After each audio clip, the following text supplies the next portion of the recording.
expect to see you here. Considering my goons were meant to annihilate you 8 minutes ago. Oh, what do you want, Nefarious? Yes!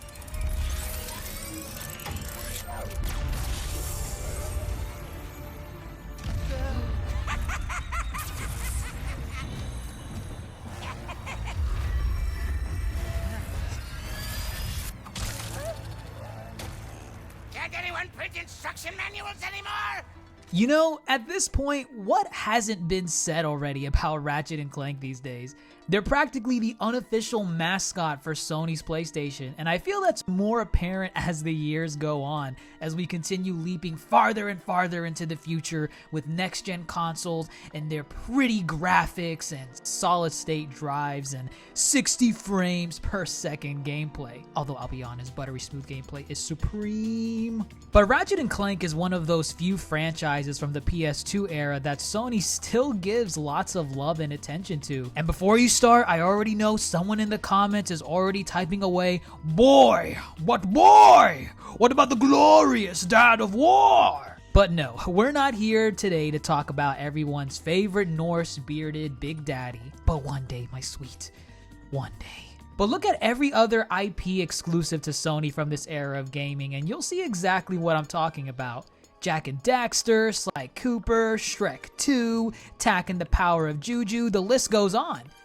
Wait a minute, something's not right here. Oh yeah, you got a game on the PS3. Shoot, get out of here. The point is, Ratchet and Clank has survived and thrived since its inception from the PS2 and has had at least one major release on every platform of Sony leading up to the PS5. And I feel that speaks volumes for the level of quality and care we've seen from Insomniac's little furball and robotic menace throughout that history. Which ultimately leads us to the title of this video. That's right, you read that correctly. While the game may have some shortcomings here and there, and maybe I wished it was a little bit longer, but I cannot deny the sheer amount of joy I had while playing this game. And since it's already been about a year, give or take some months since its release, I feel that I can confidently say that Ratchet and Clank Rift Apart is nothing short of a masterpiece. To me.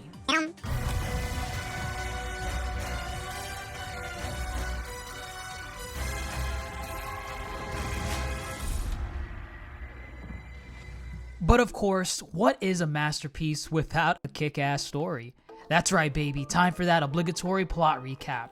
So, one of the biggest concerns leading up to Rift Apart's release was which continuity was Insomniac going to base the game off of?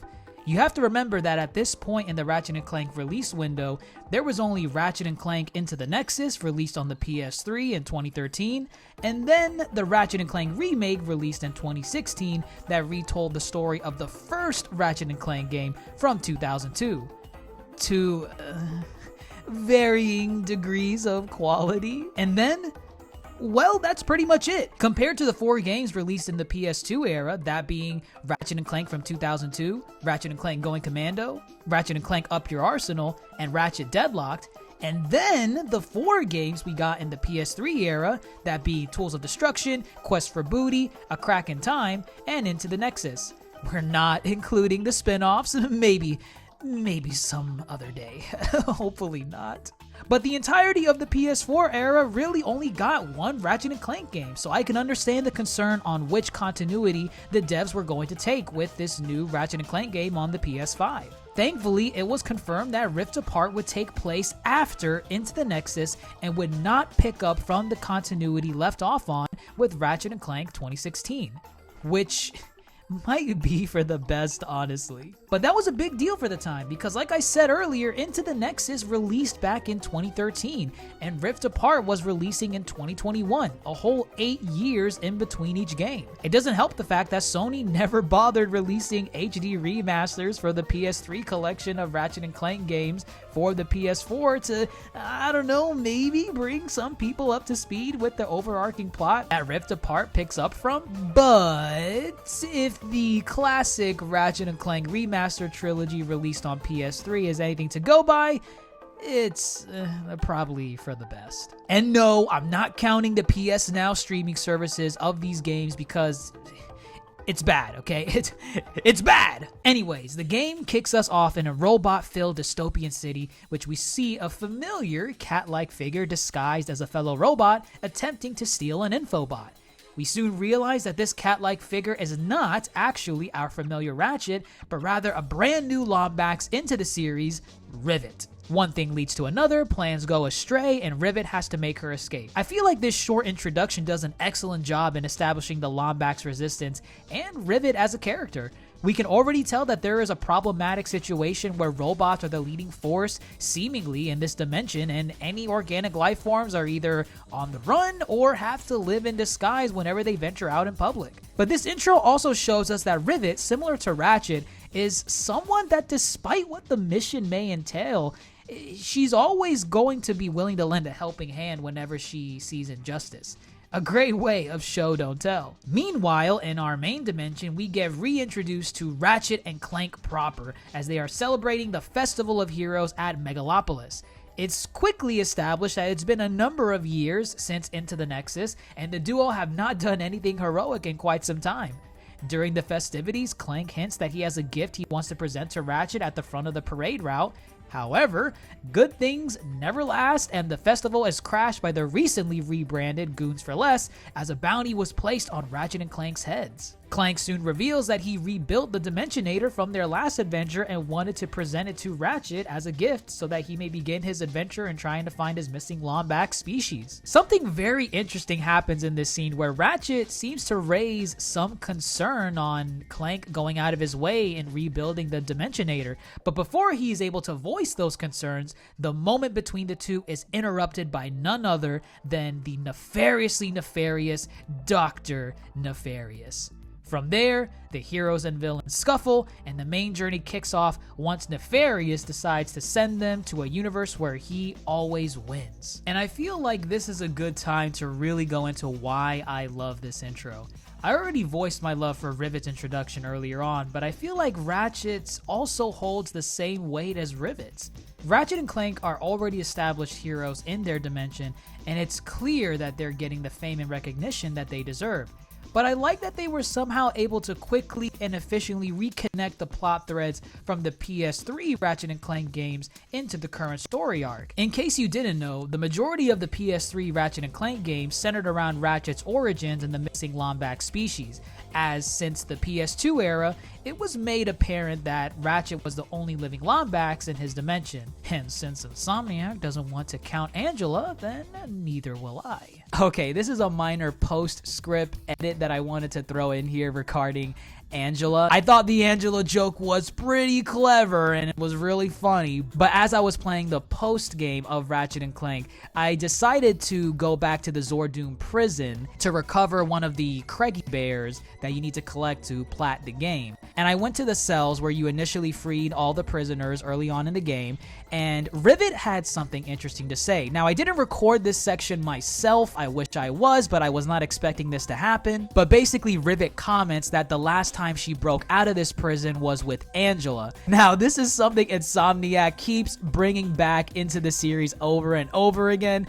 Every time when we think that they've forgotten about Angela Cross, they somehow shoehorn her in, and now it raises the entire fandom into a frenzy wondering, is this the Angela that we know? Is this another cross-dimensional Angela? There's just so many questions with this, so I want to retract my joke. I'm gonna leave the joke in there, but you know, I just at least wanted to throw this in there to let people know, because I know someone in the comments is gonna let me know, but I just wanted to raise it as a point saying, yes, I did see that little comment Rivet made as she's going through the Zordoom prison on your second revisit. Entirely missable, but I did catch it, and it's super cool, so hey, who knows when we'll see Angela Cross next, but yeah. Once Ratchet and Clank made the jump to the PS3, Insomniac decided to make that the main focal point of the franchise moving forward, while also sprinkling in some retcon origin story for Clank as well, where he's now basically a time wizard thing. I think. While Ratchet did meet another Lombax by the name of Alistair Azimuth in A Crack in Time, the series of PS3 games ultimately concluded with Ratchet never finding his race but still showing interest if the opportunity ever arose for him again. But within a matter of minutes, the writers quickly established that Clank swiped the Dimensionator from Into the Nexus and was putting it back together again since then, and gave Ratchet a new opportunity to find his race again at the beginning of Rift Apart. But there's a new element to this moving plot line in that for the first time ever, Ratchet seems almost reluctant to even want to find his race. More on that later. Now let's talk about the worlds real quick, as these are some of the most distinct worlds we've ever experienced in a Ratchet & Clank game to date. There are 9 in total: Coruscant 5, Sargasso, Skarstu Debris Field, Savali, Blizzard Primate, Torrent 4, Cordelian, Ardalos, and Visceron. And boy oh boy, these planets are such a blast to play on. I did kinda wish at first that you could manually alternate between either Ratchet or Rivet when exploring these planets, but for story purposes, I guess it kinda makes sense. For example, there's no story reason why Ratchet would need to visit Sargasso, as that's Rivet's home planet that she revisits to defend from Nefarious' invasion. But as I was saying, each of these planets are distinct from each other and are such a blast to explore. For example, at the start of the adventure, you get dropped off in Nefarious City as Ratchet, and you really get a sense of feeling for this dystopian metropolis. You see the giant Nefarious statue front and center in the city. The intercoms keep blaring out nefarious propaganda, and it makes it abundantly clear that Ratchet is not in the same dimension as he was in before. This is a new universe where Nefarious actually won and conquered most of the known galaxy and possibly the universe. There's even a cool little nightclub in the city where the robots get jiggy with it, and I'm all for that. And the fun doesn't stop there. For example, on Ardalos, you get to explore the misty waters of a pirate cove, and nearby is a pirate theme park that has tons of surprises and gags. Or the creepiness of the Kadaro station on Cordelion, where you keep swapping between dimensions where the station is still intact and bustling, as well as when it was destroyed and abandoned. During these abandoned segments, you explore the station where it almost gives off these horror vibes where this creature known as Juice is chasing you throughout the facility. You can't damage him at all with your weapons, and your only means of dealing with him are to avoid him entirely and basically dodge his attacks. I mentioned that on Kadaro Station you get to swap between dimensions, and this is an element that Rift Apart keeps at its core and identity, both in story and in gameplay. Throughout your adventure, your goal is to rebuild the Dimensionator and eventually reclaim it once Doctor and Emperor Nefarious steal it from you. You see the catastrophic events that using the Dimensionator has had on the galaxy, as there are multiple instances throughout the game where you look into the sky and you see dimension rifts popping in and out of existence. It's super neat stuff that's a constant visual reminder of what you're trying to fix so that the multiverse doesn't collapse in on itself. But aside from the visual flair, some planets even let you manually swap between dimensions to progress through the level. For example, on Blizzard Prime, you arrive on the planet only to discover that it was already destroyed previously due to excessive mining. But Rivet is able to find Blizzon crystals through the remains of the planet, and upon striking them, is able to swap to a dimension where the planet is still intact and being mined for its resources. It's this constant back and forth swapping to and from dimensions that keeps levels like these engaging and really showcases the visual prowess and art style that Insomniac breathed into these worlds. Which I think is a good opportunity to transition into talking about this game's graphics. It should come as no surprise at all at this point, but Ratchet & Clank has always been a solid tech demo in the visual department for Sony's platform to showcase the potential of what the system can do. Just look at Ratchet 1 on PS2 back in 2002, or Tools of Destruction on PS3 in 2007. Solid games in their own right, but a good visual example to convince potential gamers on why they should buy the system for the eye candy. Rift Apart is no exception in this department. I mean, just look at how beautiful these landscapes are. Multiple times throughout my run in Rift Apart, I just slowly pan the camera around the area just to breathe it all in. The PS5 just makes these vistas look so beautiful and jaw-dropping. It's really no surprise this was exclusive to the PS5. I can't even imagine this running on a PS4 or hell, even a PS4 Pro without the system sounding like a deranged vacuum cleaner. I know the phrase Ratchet & Clank is the Pixar of video games has been thrown around a lot, especially since Tools of Destruction. And at the time of Tools of Destruction's release, I agreed. It looked great for its time, and I honestly thought we peaked in terms of graphical fidelity back then. But damn, does Rift Apart just make the Pixar comparison in Tools of Destruction look like child's play? Rift Apart really does look like an animated movie from beginning to end. And no, not like that bad one. But watch, I'm gonna be eating my own words in like 10 to 15 years from now saying how low quality Rift Apart looks like in, I don't know, 2037. Just watch, it always happens. But what good is the visual prowess of Rift Apart if the gameplay itself doesn't reel you in?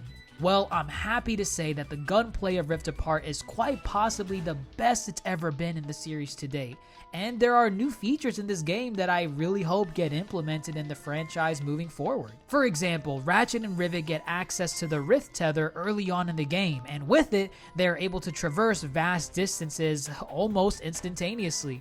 This is used both in platforming areas to reach across a bottomless pit, or even gain access to an alternate route. Hell, it's even handy in combat to reach a new vantage point to get the drop on your enemies. And when you do get the drop on your enemies, boy is it satisfying as hell with the weapons you get access to in this game. In total, there are about 20-ish weapons you gain access to in Rift Apart, and while most of them are returning weaponry from previous games, I feel like the haptic feedback and the controller on the PS5 make these weapons feel new, if that makes sense. For those that don't know, Sony really went in on the PS5 controller being a unique way to experience their first-party games. And the way that they implement this in Rift Apart is whenever you pull the trigger on any of these weapons, you get some resistance on the button right before firing, as if it's an actual trigger. These features can be disabled, I think, in the options menu if you want, but I feel like these neat features in the controller add an extra layer of depth to the control scheme with the game.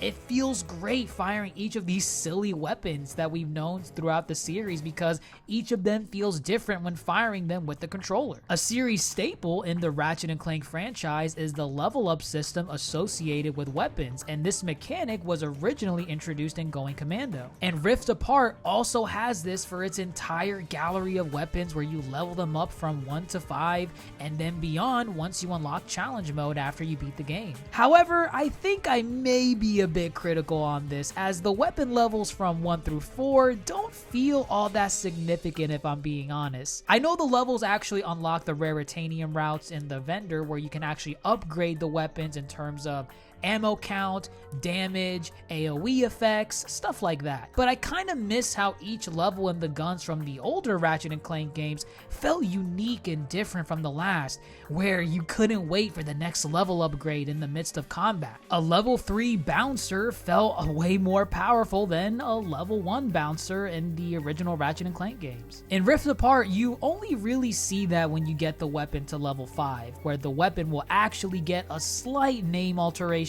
and also get an additional effect in combat. But other than that, the weapons feel great and play great, especially towards the end of the game where the difficulty starts to ramp up a bit, where they start throwing hordes of enemies at you at once and you have to swap between weapons on the fly. It's probably some of the most gorgeous and jaw-dropping fun I've had in a Ratchet & Clank game in quite some time. I mean, just look at how chaotic this screen is right now. I just love this. They even spice up the gameplay in Rift Apart with Clank and Newcomer Glitch. Now with Clank, I know there has been some back and forth in the Ratchet & Clank community on whether or not his gameplay implementation into the previous Ratchet & Clank games detracts from the core mechanics. While I can kinda see how you may think that when looking at the Gadgetbot puzzles from the early Ratchet & Clank games, I feel like in Ratchet & Clank A Crack in Time, Insomniac really hit the nail on the head on how fun and engaging Clank sections can really be. In that game, Clank had to use the Chrono Scepter and record record himself doing multiple actions to solve elaborate puzzles. These puzzles were really fun, and I always wondered how Insomniac would expand on this gameplay mechanic with Clank, considering Clank no longer has the Chrono Scepter after A Crack in Time. But now that we're at Rift Apart, I feel like we've come to a natural evolution of that Clank gameplay from all those years ago. Now, instead of using the Chrono Scepter, Clank jumps into these dimensional anomalies to repair them, but also regains his ability to walk and punch like in the previous games. However, these puzzles Clank is given requires him to get these little mini Clanks to the other side of the anomaly to repair it and progress to the next section. To do this, Clank has to manipulate the environment to his advantage with these orbs that have a wide range of abilities like electrify, jump, this heavy looking one, and even ones that speed you up like Sonic the Hedgehog. You have to use these ability orbs to manipulate the mini Clanks in order to get them across these death traps. It's super cool how some of these levels will genuinely have you stumped for a good minute and require you to think outside the box for a bit. Like maybe in one puzzle you need to use the speed orb right before using the jump orb so that the mini Clanks can jump further across these bottomless pits that they otherwise would not be able to cross if they had just been using the jump orb instead. There's other mixes and matches you can do with these puzzles, and I always found them a blast to play through whenever Clank was about to get his moment in between the Rivet and Ratchet gameplay. I'm basically saying that this has been the best Clank's gameplay has ever been since A Crack in Time, and I'm here for it. The other playable character in Rift Apart is Glitch, and you get her very early on in the game as a means to hack various terminals throughout your adventure and purge it from the Zeta virus infections. While not as engaging as Clank's segments, I still quite enjoyed Glitch's gameplay loops. She basically controls as a walking turret section, but it's fun because you're like a spider and have to walk up these walls and go upside down, topsy-turvy, and I just really liked her dialogue in these segments. In the beginning, Glitch is self-conscious in her own abilities to do anything, and is even afraid when confronting these enemies that are trying to kill her. Or delete her? Which is it?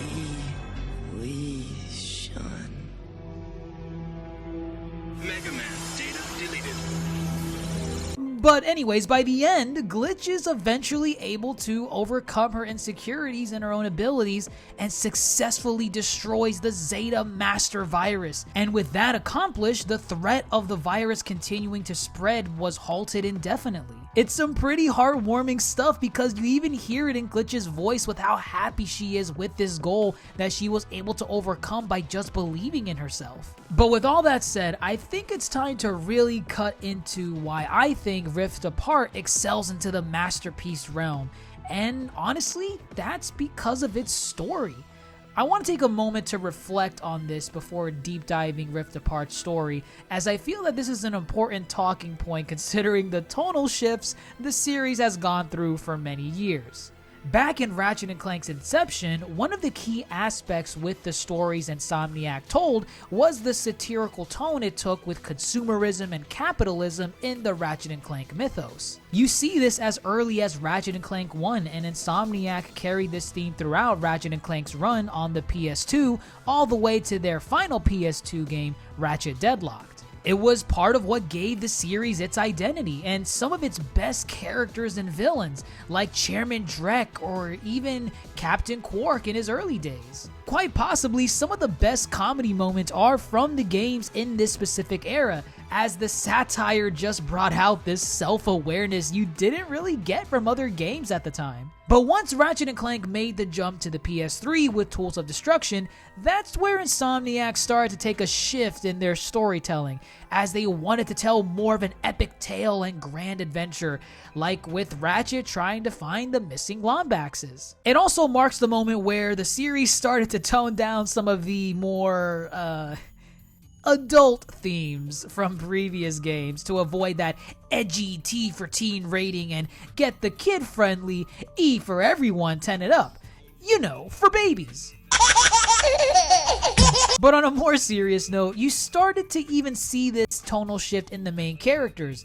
Ratchet, for the most part, kinda lost his snarky edge that he had on the PS2 and seemed more relaxed, if you get what I mean. He came off as more noble and by the books, always a friendly face to those around him. He never really had any conflict with other characters unless they were the big bad of that game. In a way, it almost felt like this was Insomniac's method of rebranding the character and the series as a whole to be more kid-friendly and have Ratchet obtain that more widespread appeal with the quote-unquote Pixar magic. I say all this because I've seen throughout the years a discourse in the Ratchet & Clank community that this new portrayal of Ratchet & Clank took away its magic, and to be honest, I can kinda see it. I'm someone that grew up on the PS2 era of Ratchet & Clank games, and I'm not gonna lie, the comedy and story in those games were a huge selling point to get invested in them. I can see why when transitioning over to the PS3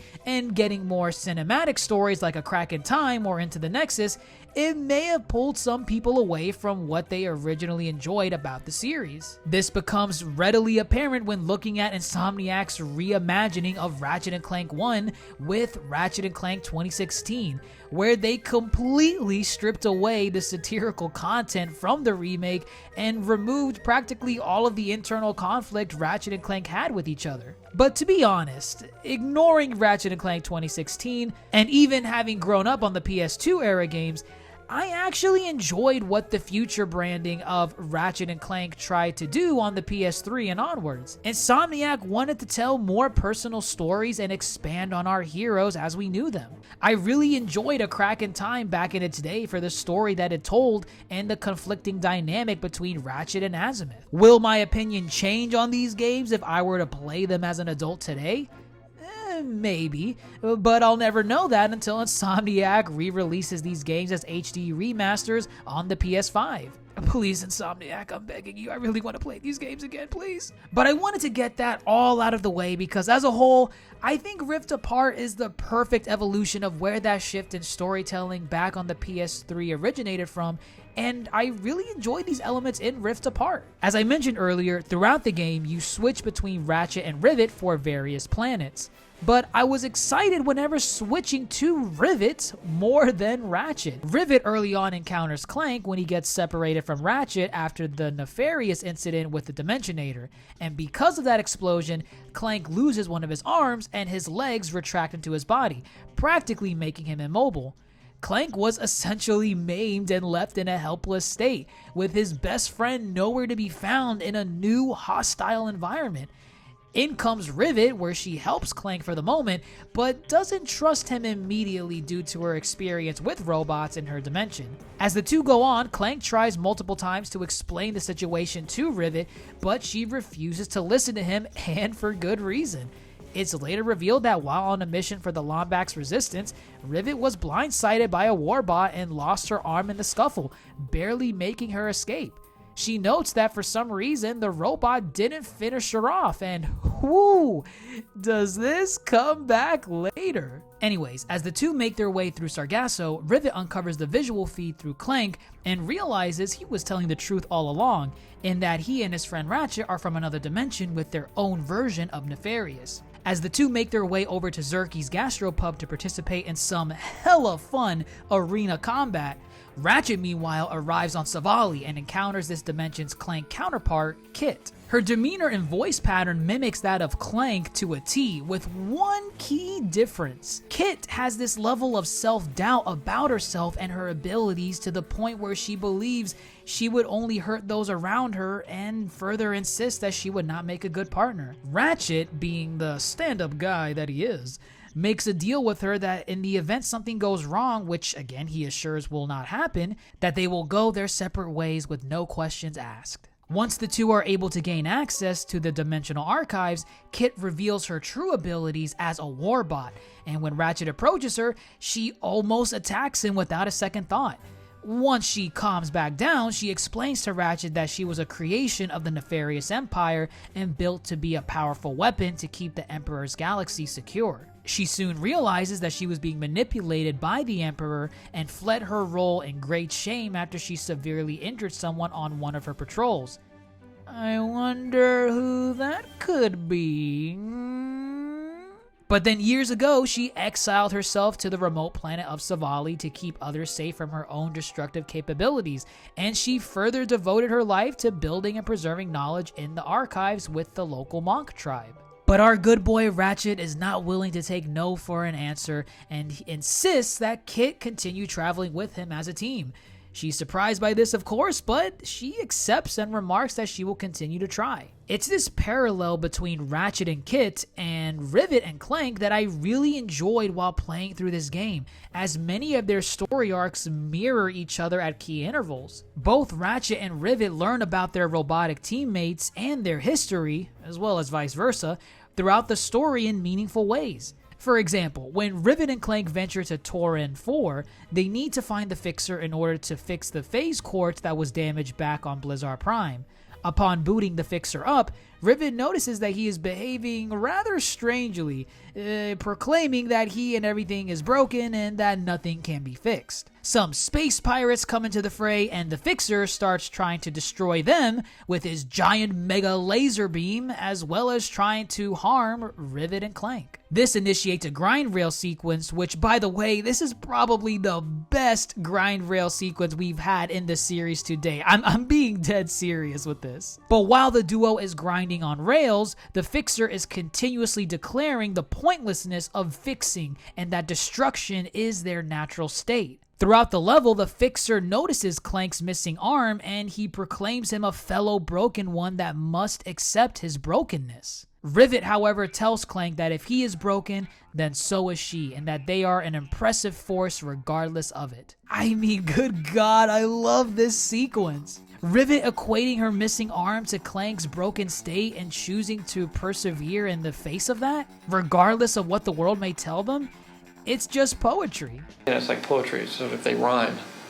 When the Fixer equates mending with enlightenment and that he is not deserving of enlightenment due to his lack of wisdom in his outburst, Clank feels that he can devise a way to reason with him in his hysteric state. The Fixer eventually catches Rivet in his hand, and this sequence kind of confused me a little bit because this guy is like how many stories tall, and Rivet is a cute little furry Lombax holding back his gigantic hands from crushing them? How is she doing this? But anyways, Clank at this point appeals to the Fixer's psychology and declares that he has been fixed, with the Fixer helping him realize that despite his changes, Clank is still who he was. This somehow gets through to the Fixer, and he lets Rivet and Clank go. He explained his hysteric state, stating that when the Volers asked him to protect them, it opened his eyes to a great many broken things that overwhelmed him with despair. But Clank's words restored the Fixer's hope in being able to fix another. This in turn convinces the Fixer to finally fix the broken piece of the phase quartz and piece it back together with a magic beam from his eye. I mean, good grief, how can you not love a scene like this? It's just so perfect. While Rivet and Clank are repairing the phase quartz on Terran 4, Ratchet and Kit are exploring Cordelion trying to repair the Dimensionator. And like I mentioned earlier, this is where they inject some horror elements into the levels. But what gives this stage an edge over just being a generic spooky level is the story that supports it. Upon arriving on the planet, Kit shares some of her worries of her unknown future, and in response, Ratchet kind of opens up his own unease about meeting the Lombaxes, feeling it may or may not be a mistake. This is something that I really liked because it kind of reflects what some of us go through in real life. The fear of the unknown, not being aware of what might happen once we reach our goal. Since Tools of Destruction in 2007, Ratchet has been on a quest to find the family he never knew he had before. To finally get to the game and Rift Apart where he's the closest he's ever been to finally meeting them, it almost seems scary for our hero that has fought in the face of danger so many times. The cherry on top of this scene is, of course, Kit comforting Ratchet, empathizing with him that he's not the only one with fears of the future. But on to the level itself. Ratchet finds that in one dimension the facility is abandoned and is being stalked by our boy Juice, and he is pissed. But when you go to the opposite dimension where the facility is still intact, you learn that the energy powering the station was in fact Juice being held against his will. He was in fact the Juice. Ratchet is even reluctant in freeing him due to his experience with Juice from the other dimension where the facility was destroyed, but Kit convinces him that if he doesn't give Juice the chance to prove himself to them, then who will? Remember, Ratchet is at this station to rebuild the Dimensionator, and to do that, he needs a power source to boot up the facility. For all he knows, Juice is the only means to do that, and he just threw that option away because he saw a creature in need, and he ends up freeing Juice instead. Beautiful. Of course, Ratchet is then rewarded once he brings both Juices together in the other dimension, and they both willingly power up the station so Ratchet can complete his task. I can go on and how each planet breaks the mold with these mini story arcs, but we'd be here for quite a bit longer. The point I want to make is that each planet does something new and interesting with the typical Ratchet & Clank formula, and it makes each locale memorable and ranks it up there with some of the best levels in the series. Once both Rivet and Ratchet complete their tasks on their respective planets, they both agree to rendezvous at Xerxes. And it's a meetup that has great payoff when you consider how giddy the two of them have been throughout the course of the game, that there is in fact another Lombax out there that they'll soon get to meet. And let's just say, these four characters seeing each other is just mad adorable since they're both nervous and stumbling over their words, not knowing what to say. Remember, Ratchet has never met a Lombax before in person in his life. Not you, shut up. So this is a big moment for him along with Rivet. But their meetup is short-lived as Dr. Nefarious crashes the party and swipes the Dimensionator, and havoc starts to break loose yet again. I've only touched on Nefarious in the very beginning of this video when I was recapping the introduction to Rift Apart, and I've neglected to talk about him since then up until this point.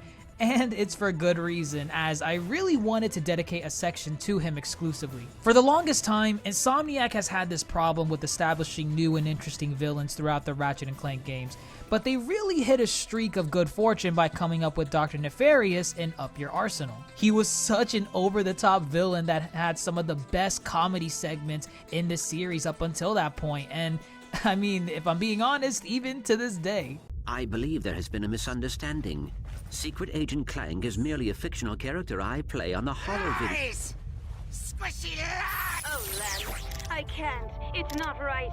You're my cousin's uncle's son. Lies!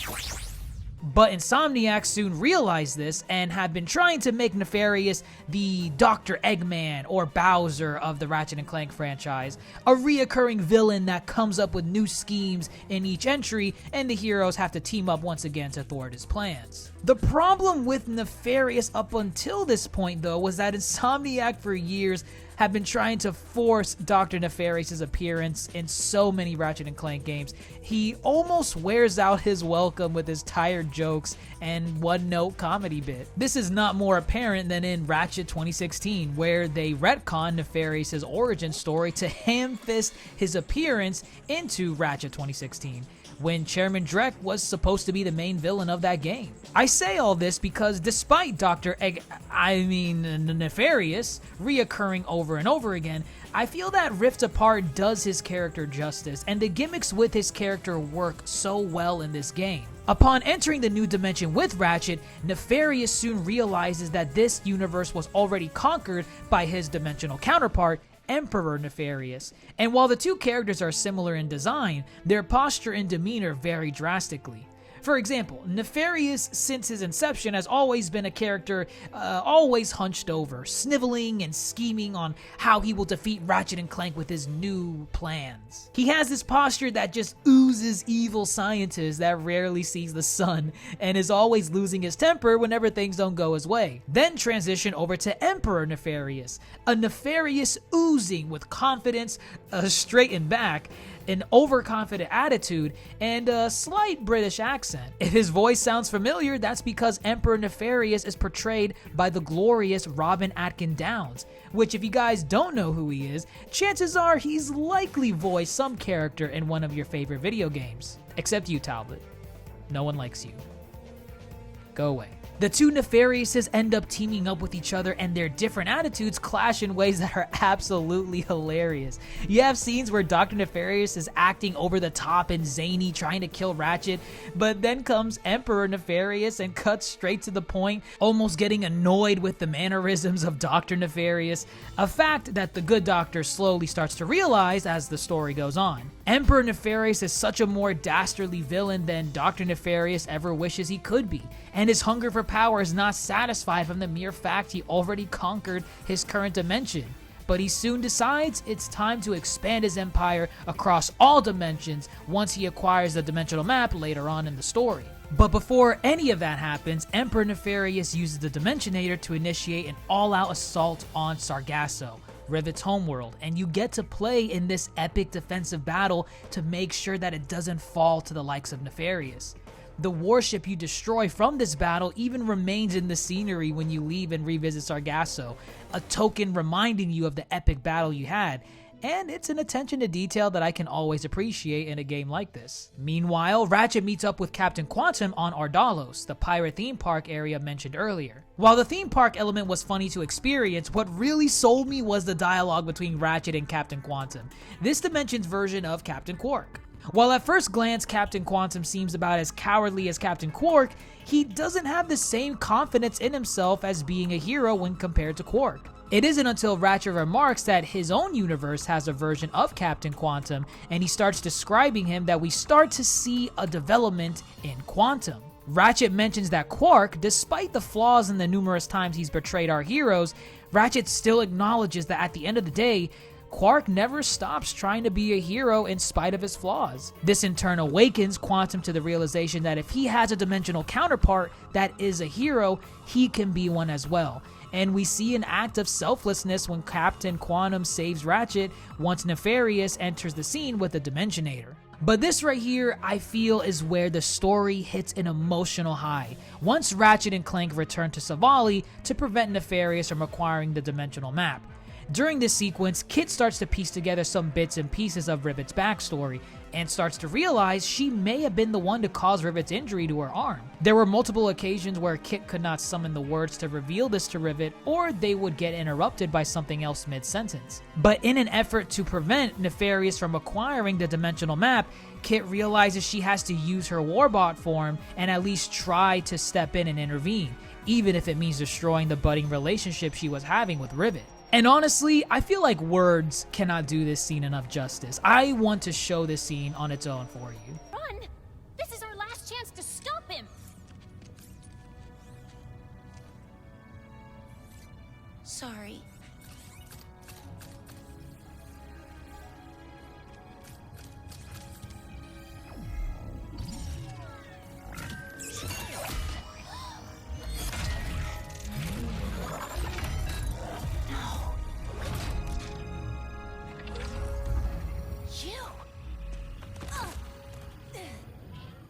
It was you!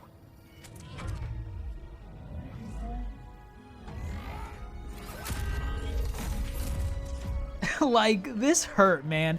Everything from Rivet's physical actions in gripping her robot arm to Kit's sorrow in her eyes knowing the pain she caused in the past to Rivet and the pain she's causing right now to her new friend upon this revelation. The moment gets more salt in the wound as Rivet is the only one left standing after this battle. Ratchet, Clank, and Kit were captured by Nefarious, and only Rivet remains after that to lament on the fact that the person she thought was her friend caused her all this pain and trauma so many years ago. All hope is not lost, however, as once Rivet collects herself, she makes her way to Zordoom Prison, where our heroes are being kept hostage, along with the rest of the supporting cast. I just love me a good prison escape or breakout level in any video game, so this was a treat no matter what. But once again, like I've said numerous times before, the onion layers on these levels is what gives them their edge.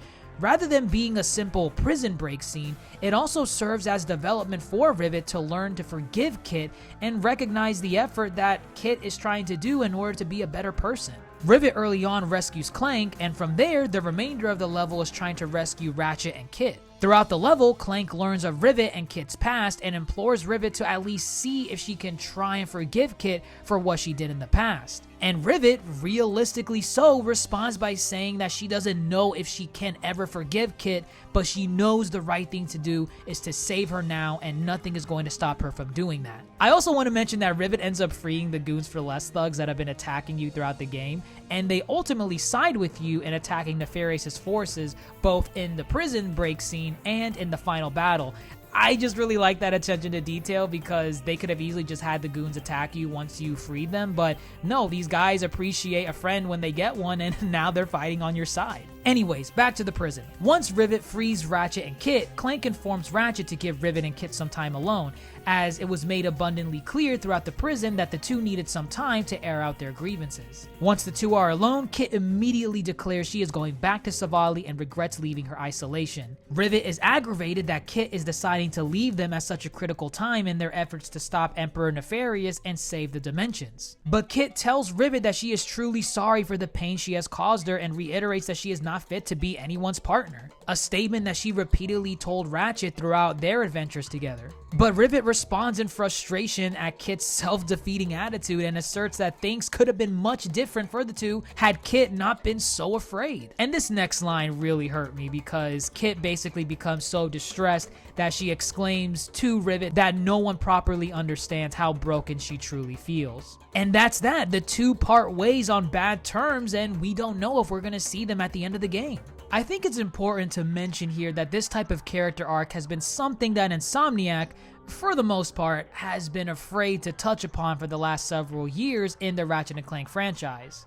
I always keep coming back to these, but in the original Ratchet & Clank from 2002, while the game was praised for its story, graphics, and gameplay, one critique that was thrown around quite a bit was the character of Ratchet himself, in that for the most part, he came off as a bit of an ass, especially to Clank about the midway point in the game. He needs our help. Yeah? Why don't you go help him? Into another trap? Well, go on. Go fight some evil. At least I'm not a coward. Whatever. As soon as I find Quark, I'm selling you for scrap. But I get what Insomniac was going for in doing that. They wanted the duo to have an arc where they start off as acquaintances, have a disagreement or falling out at some point in the story, and then reconcile towards the end when they realize that they need to put aside their differences and understand that they actually have a true friendship with each other. It just comes at the cost of Ratchet coming off as a pompous ass for a good portion of the game. But the ultimate payoff felt earned at the end once the duo became inseparable. I say all this because since then, Insomniac has played it safe with the two's relationship, never really wanting to challenge it or have them argue due to the reception of the first Ratchet & Clank game, and it was almost to a fault. So much so that, you guessed it, Ratchet & Clank 2016, and I'd be like, why are you so obsessed with me? Completely removed that element from the story in fear of making Ratchet an unlikable character once again, but this time to a more modern audience. But let me tell you how this falling out between Rivet and Kit was such a breath of fresh air, because it was an issue that wasn't immediately resolved upon its reveal. The two have a genuine falling out with each other at the prison, and it's unknown when or where Kit may return. Kit at this point got a wake-up call that despite her efforts to move on from her past, it still potentially could resurface and remind her of the reasons why she went into isolation in the first place. This plot thread comes to a boiling point where Ratchet confronts Rivet on leaving Kit behind and that it was irrational to just abandon her when she is feeling that she is a danger to everyone around her. Rivet throws that point back at Ratchet for also expressing a fear of not wanting to find the Lombaxes despite him being so close to accomplishing that goal. However, the two realize that they're both at fault and stop themselves before going any further since there are bigger stakes at hand. It's a good setup for the finale in the game because it really feels like a well-written arc with a rewarding payoff for following it through to the end. Speaking of end, here we are, the cross-dimensional invasion of Coruscant 5, and boy does it feel like a final battle. Charging alongside you are the Goons for Less enemies that you rescued from the prison earlier, and it really feels like an all-out assault as both Doctor and Emperor Nefarious team up against you for one final showdown.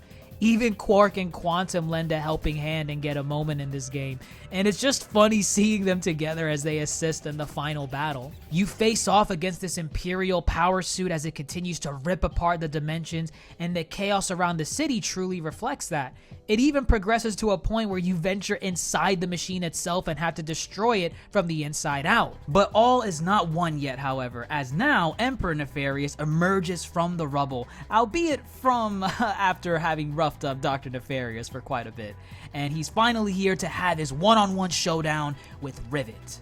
But before doing so, he starts going apeshit with the Dimensionator and starts summoning his whole army from multiple dimensions. Just as they're about to attack, Kit in her Warbot form swoops in to come in and rescue Rivet, admitting to Rivet that she was right all along and that she can't keep running away from her problems anymore. And this is really super cool because Kit at this point accepts her help and instructs Rivet to take down the Emperor while she holds back his armies. And this is just a testament to how powerful the PS5 is, because as you battle Nefarious with Rivet, you can see Kit actually holding back Nefarious's armies in the background so you can have your solo match with the Emperor. Not only that, she even slams in on occasion to lend a helping hand. But the battle against the Emperor is a long and gruesome one. He probably has the biggest HP bar out of every single enemy you fought in the game, but with enough tact and precision, you will be able to defeat him no problem. Once the Emperor is put down and he's about to be sealed away for good via a Kraken dimension, in comes in Dr. Nefarious. And he has a pretty funny moment with Emperor Nefarious and a much well-deserved treatment that he had a long time coming. I should mention at this point that there's an interesting relationship between the Emperor and the Doctor. Throughout the course of the game, you see how Emperor Nefarious treats Dr. Nefarious terribly and really only uses him as a means to an end. And it's just so funny how Dr. Nefarious, a character who has hated Ratchet and Clank for years on end, is somewhat proud of you in the final battle, because while Emperor Nefarious is so confused as to why the Lombaxes won't just give up and die, Dr. Nefarious prides himself in the fact that Ratchet and Clank are the reason why he hasn't been able to conquer his own dimension, and he rightfully revels in the fact that Emperor Nefarious is having a difficult time dealing with them. It ultimately culminates in Dr. Nefarious giving the final blow to Emperor Nefarious, shoving him into the Kraken dimension, and then you get this little hilarious scene afterwards. I mean, it's just... Jesus Christ. I low-key thought he was dead at this point. But who's to say where Nefarious's character will go from here? They did show an epilogue at the end where he visits his butler Lawrence and he realizes he started a family, and he seemed ecstatic to see them. So maybe this will be his chance to perhaps calm down and turn a new leaf? But who knows? All I can say is how Nefarious was portrayed right now in this specific game, and he simply was fantastic from beginning to end. With that, things finally start to wind down. Clank inputs the necessary commands into the Dimensionator to repair the dimensions, Kit and Rivet reconcile with each other, and Ratchet bids them farewell as he prepares to return to his dimension. But before that, he tells Rivet that they're going to make a pit stop with him somewhere, a place she already knows the answer to. And there concludes Ratchet and Clank Rift Apart. We do get an epilogue scene where we get to see some of the aftermath with certain characters, like how Clank got a replacement arm to match Rivet's, or Ratchet returning the dimensional map with Talwyn at the archives. But probably the scene with the most takeaway is the ending, where we see Ratchet, Clank, Rivet, and Kit using the Dimensionator and jumping through to a dimension together where it's implied houses the lost Lombax race. While it did bother me a little bit that we still haven't met with the lost Lombax race yet after all these years, I feel like the themes and stories told in the game help carry the weight of that disappointment with pride. Themes of loss, fear of the unknown, losing a piece of yourself, believing you're broken. These are all things that had my eyes glued to the screen from beginning to end with this game. I loved the development of these characters. I loved how Rivet and Kit had a falling out only for them to overcome those faults with each other, similar to Ratchet and Clank in their first game, albeit in a more non-aggressive way. I just love everything about this game. The visuals are literally some of, if not the best showcase of the power behind the PS5. And the gunplay is some of the best yet we've ever seen in a Ratchet and Clank game to date. And you know what? I would not be surprised if the team at Insomniac would try to tell a story with Rivet and Kit as the main protagonists again. They're just so likable and fun to play as, and at this point, I almost demand their presence in every game moving forward. I like them that much. And that's all I can really say on Rift Apart. I know I kind of went on and on about the many great things what this game does right, almost showering it with universal praise with zero faults, but it does have some that I could nitpick. The arena at Xerxes could have a bit more challenges to extend the post-game just a little bit. Sure, there could be a few more planets to explore to extend the game time. Yeah, maybe I would have liked at least just one Warbot section with Kit as you go to town on the Nefarious army. But you know what? I only want those things because I had so much fun with what I already got, and that just left me wanting more. At the time of writing this script, I can truly say that Rift Apart is my favorite Ratchet & Clank game to date. And yes, that goes into saying after having played all the other previous mainline entry titles. This game, to me at least, is a testament to what these characters can do, the stories they can tell, and how gameplay in this 20-year-old franchise can continue to evolve. I honestly cannot wait for whatever new adventure these Lombaxes have in store next. But we probably won't see that anytime soon until a certain spider gets his day in the sun soon. But with that, I thank you all for watching and congratulate you for making it this far into my video. It's the first type of video I've ever done like this before, and I honestly just wanted to give it a shot because I enjoyed Rift Apart that much. Will I do videos like this again on other topics as well? Maybe. But for now, I just wanted to share my thoughts on Ratchet & Clank as a whole, and on why Rift Apart is a masterpiece. To me.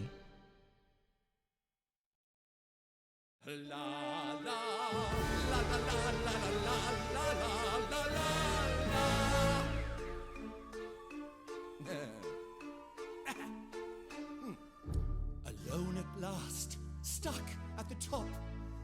If I ever lost, I think I'd just drop.